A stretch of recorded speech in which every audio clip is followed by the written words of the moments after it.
हेलविड तो हम लोग कर रहे थे complete polity for government exam. और आज के लेक्चर में हम लोग बात करने वाले हैं फंडामेंटल राइट्स के बारे में। अगर हम लोग फंडामेंटल राइट्स की बात करें तो भैया हम लोग पहले ही फंडामेंटल राइट्स का इंट्रोडक्शन निपटा चुके हैं कि फंडामेंटल राइट्स क्या होते हैं और उनके टाइप्स कौन कौन से होते हैं, मतलब कितने हमारे पास फंडामेंटल राइट्स हैं।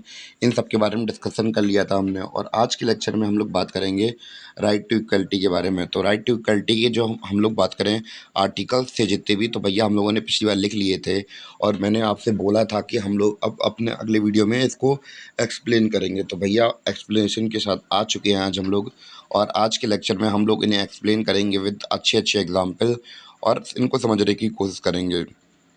तो समझते हैं। तो भैया आर्टिकल 14 हमसे कहता है equality before law and equal protection of law, और हिंदी में कहते हैं इसे कानून के समक्ष समानता और कानून का समान संरक्षण।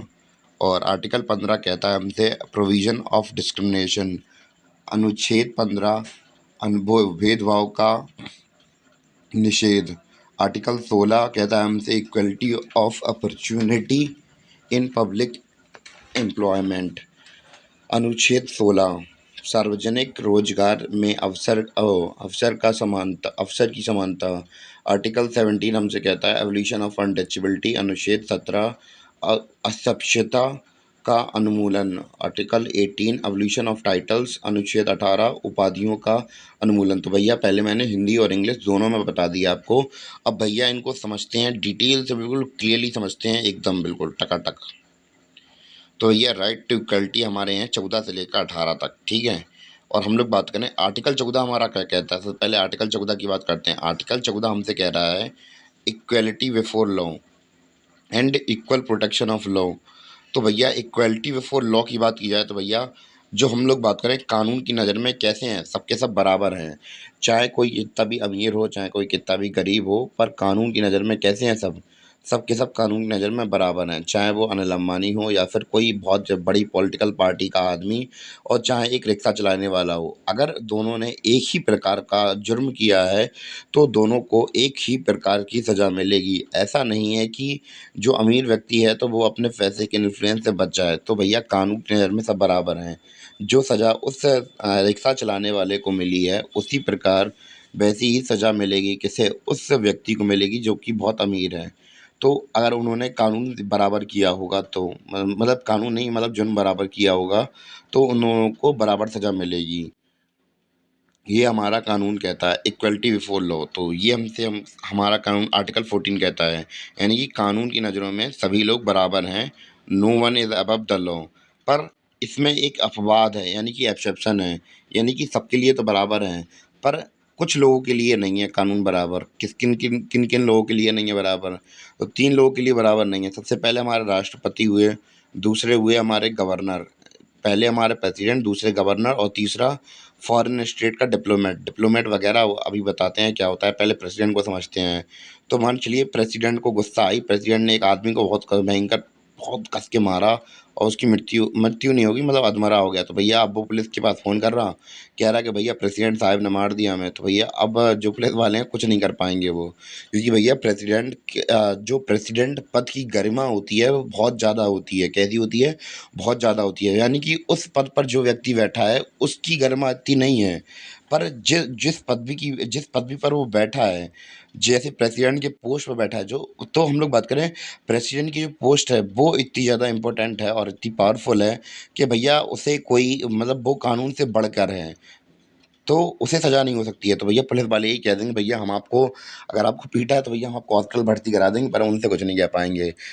कब तक? जब तक कि वो अपनी पदवी पर बैठे हुए हैं। अब जैसे ही वो रिज़ाइन करेंगे या फिर उन्हें निकाल दिया जाएगा, अब जैसे ही वो मतलब पोस्ट छोड़ देंगे अपनी प्रेसिडेंट की, तो फिर उनको घेरे में ले लिया जाएगा, कानून के घेरे के अंदर आ जाएंगे वो। और वही हम लोग बात करें गवर्नर की, तो गवर्नर के पास भी सेम पावर होती है कि भैया वो कानून से बढ़कर हैं। अगर वो नॉर्मल जो जुर्म आम लोग करते हैं अगर वो करते हैं तो उन्हें कुछ नहीं होगा, और आम लोग कर दें तो फिर उन्हें बहुत कुछ करना पड़ेगा, ठीक है। तो ऐसे करके जो प्रेसिडेंट और गवर्नर होते हैं इनके पास तो भैया पावर्स होती हैं। और तीसरा व्यक्ति होता है हमारा फॉरेन फॉरेन स्टेट का डिप्लोमेट, जैसे कि अगर आप लोग सिविल सर्विसेज की तैयारी करते हैं, यूपीएससी की प्रिपरेशन करते हैं और सिविल सर्विसेज में इंडियन फॉरेन सर्विसेज होती हैं, तो भैया आप लोग दूसरे देश में पोस्टिंग होती है आपकी, तो भैया वैसे ही दूसरे कंट्री से आपकी कंट्री में भी पोस्टिंग होती है। मान चलिए दिल्ली में उनकी एम्बेसी है, तो भैया एम्बेसी का वो व्यक्ति जो दूसरे देश से आया है, उसने मान चलिए कि रेप कर दिया किसी लड़की का, या फिर मतलब रेप जैसा अटेम्प्ट कर दिया या रेप ही कर दिया, तो भैया उसको यहाँ पे सज़ा नहीं हो सकती है। आप लोग सोचेंगे भैया ऐसा क्यों भैया? तो भैया कुछ इंटरनेशनल लॉज़ वगैरह भी होते हैं, तो हम उन्हें सज़ा नहीं दे सकते हैं। तो भैया हम क्या करेंगे, हम उसके सीनियर से बात करेंगे और भैया उसे यहाँ से डिपोर्ट कर देंगे। और वहाँ पे जिस कंट्री का वो है, तो भैया उस कंट्री में हम अपने डिप्लोमेट, अब जैसे कि हमारे कंट्री के अंदर उन कंट्री का डिप्लोमेट बैठा है, तो उसी प्रकार हमारी कंट्री का डिप्लोमेट भी तो भैया हमारे आईएफएस ऑफिसर भी तो वहाँ पे उस कंट्री में बैठे होंगे, तो भैया उससे कहेंगे भैया देखना समझना कि भैया ऐसे भी मतलब रेप की उसी उस कंट्री के हिसाब से इसे सज़ा मिले।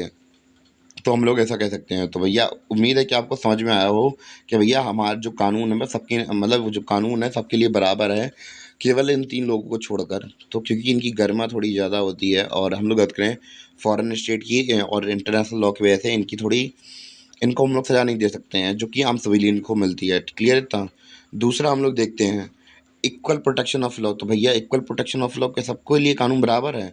नहीं, तो केवल 70% तक हम लोग बात करें कानून को, 70% तक कानून को हम लोग बात करें ऐसा अप्लाई किया जाता है। जैसे ये एग्जांपल की वजह से समझा दे रहा है इसे।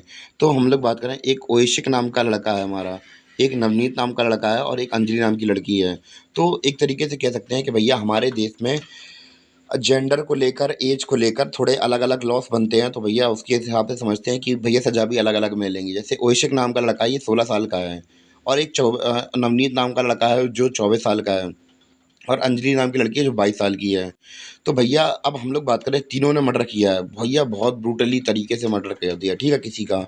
अब भैया मर्डर तो कर दिया, पर इनकी जो सज़ाएँ हैं वो अलग-अलग होंगी। क्यों अलग-अलग होंगी? क्योंकि भैया हमारे यहाँ पे अब 18 साल से कम व्यक्ति है तो भैया उसे नाबालिग समझा जाता है, तो उसे कहाँ भेजा जाएगा? जुवेनिल कोर्ट भेजा जाएगा। कहाँ भेजा जाएगा? जुवेनिल कोर्ट भेजा जाएगा। तो भैया उसे सुधार घर में गृह में भेज दिया जाएगा, यानी कि जब तक वो 18 साल का नहीं होता तो भैया उसे सुधार घर में भेजा जाएगा कि भैया तुम्हें ये सब नहीं करना चाहिए। सब सिखाया जाएगा कि उसे अलग-अलग चीज़ों के बारे में बताया जाएगा कि भैया तुम्हें नहीं करना चाहिए, और 18 साल का जैसे ही होगा तो उसे छोड़ दिया जाएगा। उसके बाद नवनीत की बात करें तो नवनीत भैया 24 साल का है, तो भैया ये तो वयस्क है, तब को ठीक-ठाक है, निपटा दिया जाए इन्हें, फांसी पर दे दिया जाए। और वहीं हम लोग बात करें, हमारा इंडिया थोड़ा एथिकल है और मोरल वैल्यूज़ थोड़ी, हमारी एथिकल वैल्यूज़ काफ़ी अलग हैं और काफ़ी अच्छी हैं, एक तरीके से कहा जाए तो। भैया हमारे यहाँ पे औरतों को देवी माना जाता है, इसलिए उन्हें भैया फांसी वगैरह की सज़ा तो नहीं मिलती है, पर खैर पर उन्हें लाइफ इम्प्रिजनमेंट यानी कि उम्र कैद की सज़ा मिलती है।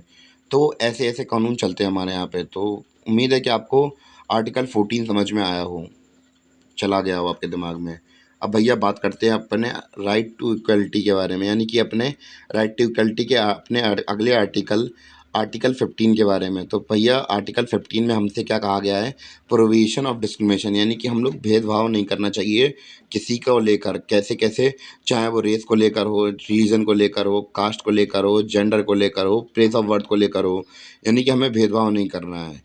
तो अब जैसे कि रेस को लेकर, अब जैसे कि कोई इसकी प्रजाति, उसका फिजिकल फीचर कैसा है उसके ऊपर हम लोग बहुत कई बार टिप्पणियाँ कर देते हैं। जैसे कि भैया जैसे नॉर्थ ईस्ट के लोग होते हैं, तो भैया नॉर्थ इंडिया में आते हैं, दिल्ली वगैरह में जाते हैं, तो भैया उनके साथ बहुत डिस्क्रिमिनेशन करते हैं, ए नेपाली ऐसे करके, मतलब उन्हें बुलाते हैं। कहना तो नहीं चाहिए, मैं भी नहीं कह रहा हूँ कि भैया कोई बुरा मत मानना प्लीज़, क्योंकि ऐसा नहीं कहना चाहिए किसी के बारे में। तो भैया ए चाइनीज़, और कोई काले रंग का हो तो कलुआ, अच्छा नहीं लगता है।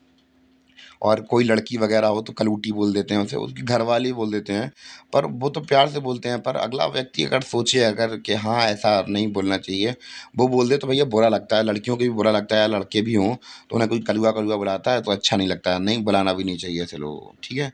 ऐसे करके नहीं बुलाना चाहिए, बहुत बुरा लगता है, हर्ट फील होता है, क्योंकि भैया अब उनके अब बस में तो था नहीं कि भैया वो काले पैदा हों या गोरे पैदा हों या फिर उनका जो भी फिजिकल फीचर हो, तो भैया वो अपने मन से तो बने नहीं हैं एक्चुअली, तो वो तो बाई बर्थ बने हैं ना, तो उनकी कोई थोड़ी ना कोई गलती है। सब उनका उनका मज़ा लेके एंटरटेन कर रहे हैं अपने आप को। दूसरा भैया धर्म को लेकर भैया भेदभाव नहीं करना चाहिए। कोई हिंदू है, कोई मुस्लिम है, तो उसको धर्म को लेकर भी कभी भी भेदभाव नहीं करना चाहिए। कास्ट को लेकर तो भैया कास्ट को लेकर तो हम आपको एग्ज़ाम्पल बता दें कि भैया आप दिन भर ख़त्म हो जाए पर एग्ज़ाम्पल ख़त्म नहीं हो।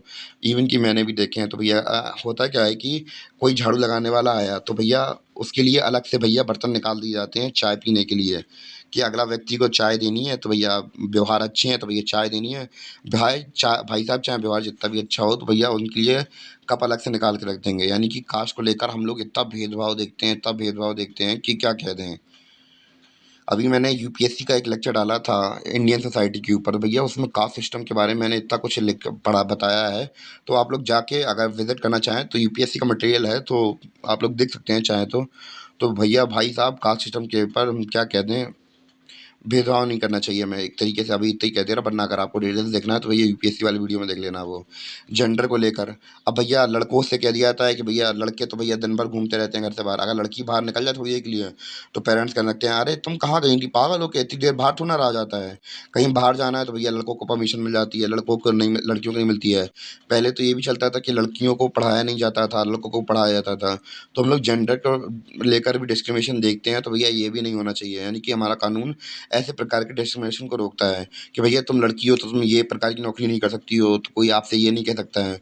प्लेस ऑफ बर्थ, तो भैया प्लेस ऑफ बर्थ यानी कि आपका जन्म कहाँ है उसके बेसिस पे आपका मजाक नहीं उड़ा सकता है कोई। जैसे कि आप बिहार में पैदा हुए, यूपी में पैदा हुए, महाराष्ट्र में पैदा हुए, दिल्ली में पैदा हुए, कहीं पे पैदा हुए तो भैया ए दिल्ली वाले ये मत कर, वैसा मत कर, तो ऐसे करके नहीं कह सकता। ए बिहारी ऐसा मत कर, ए कनबरिया ऐसा मत कर, ऐसा करके कोई बात नहीं कर सकता है आपसे।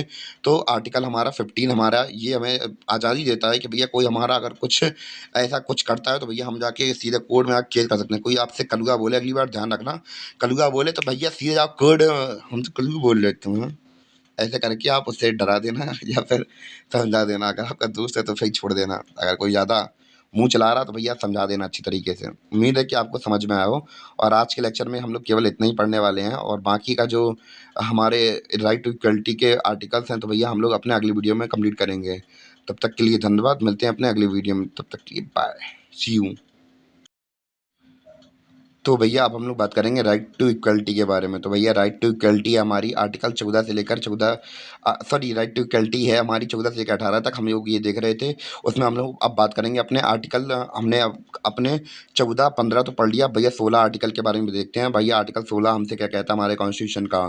तो भैया equality of opportunity in public employment, एक तरीके से कह सकते हैं भैया सरकारी नौकरी में सभी को बराबर अधिकार मिलना चाहिए। सरकारी नौकरी में सभी को इक्वल अपॉर्चुनिटी, यदि संसद मतलब सबको बराबर मौका मिलना चाहिए, चाहे वो किसी भी जाति से बिलोंग करता हो, किसी भी कास्ट से बिलोंग करता हो, वो उसमें डिस्क्रिमिनेशन नहीं किया जाएगा।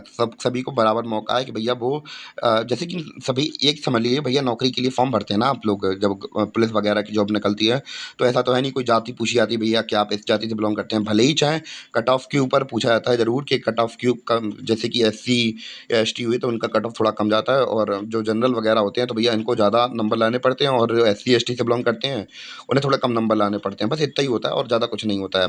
मतलब नौकरी अगर आई है तो भैया सबके पास मौका है कि भैया सब लोग उस नौकरी के लिए फॉर्म भर सकते हैं या फिर अपीयर हो सकते हैं उस पेपर के लिए, ठीक है। पर अगर हम लोग बात करें और ऐसा होता क्यों है कि भैया रिजर्वेशन दिया गया है उन लोगों को जो SC ST से बिलोंग करते हैं।